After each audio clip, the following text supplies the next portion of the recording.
Are there any objections to counting the certificate of vote of the state of Arizona that the teller has verified appears to be regular in form and authentic? President, I, Paul Gosar from Arizona. For what purpose does the gentleman from Arizona rise? I rise up for myself and 60 of my colleagues to object to the counting of the electoral ballots from Arizona. Is the objection in writing and signed by a senator? Yes, it is. It is.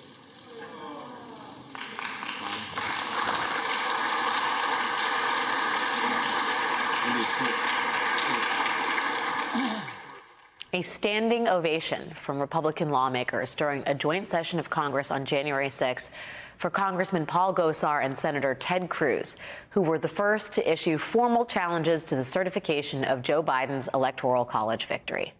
This was an integral part of the coup that was attempted on January 6th. In the months since then, Republicans have shown almost no appetite to hold the perpetrators of that plot accountable, except for one thing. Right now, at this very moment, Congress is likely to pass a law that would make it much harder for a handful of lawmakers to try and subvert a free and fair election. It is called the Electoral Count Reform Act, and it would modernize the Electoral Count Act of 1887, an antiquated law that Trump and his allies exploited in their attempt to overturn the 2020 election. The new law would clear up any doubts about whether the vice president can change the electoral vote count. He or she cannot. It would also change the threshold for objections to a slate of electors by requiring 1/5 of the House and Senate to sign on to any objection. Not a single congressman like Paul Gosar or a single senator like Ted Cruz. But there is a very short timeline to get this done, and the clock is ticking. Joining us now is Minnesota Senator Amy Klobuchar. She chairs the Senate Rules Committee and has been leading the effort to get that Electoral Count Act passed. Senator Klobuchar, it's always great to see you. Thank you for being here tonight. Is this bill going to pass? Thanks, Alex. Yes, it is going to pass, and Senator Schumer assured me, and he has been working to get it on the bill, as has Mitch McConnell, Speaker Pelosi, many others. This is very important for our country. I was the one that read the votes that night for Arizona. I will never forget in the morning what happened, but mostly I'll never forget what happened later in the night when at 3:30 in the morning, Roy Blunt and Vice President Pence and myself were the last three there, walking with the 3 pairs of young pages with the mahogany boxes filled with the electoral ballots up to Wyoming. And that was after the insurrection. We said democracy will prevail, and it did.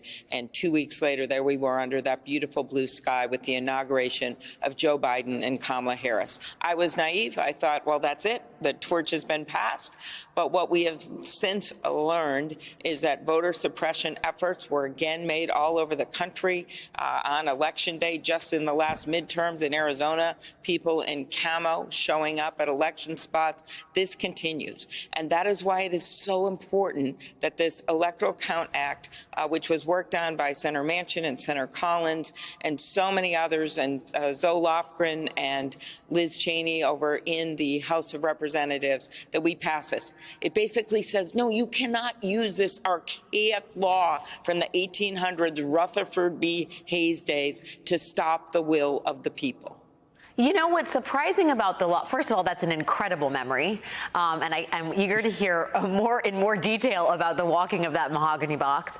But what's interesting about the bill is it has 15 Republicans who've signed on or co-sponsored the bill, and there are some names on there that will be familiar because they're the names of retiring senators who have less skin in the game, if you will. But also signing on, Lindsey Graham, Chuck Grassley, Mitch McConnell, John Cornyn, John Thune. You know, Republicans in leadership have been so loath to say anything, contrary to the conservative line about January 6th. They've been loath to hold accountable any of the insurrectionists or any of the plotters of this coup. Do you see this as an indication that Republicans like those might have more of an appetite to act as a check on people like Donald Trump in the coming years? Should we read anything into their support for this bill? Well, first of all, there was a bit of a check with those midterm elections in the U.S. Senate races, could I say? Yes. And that was because of the voters. I think they're well aware of that. But the second reason is that this bill needed to be reformed.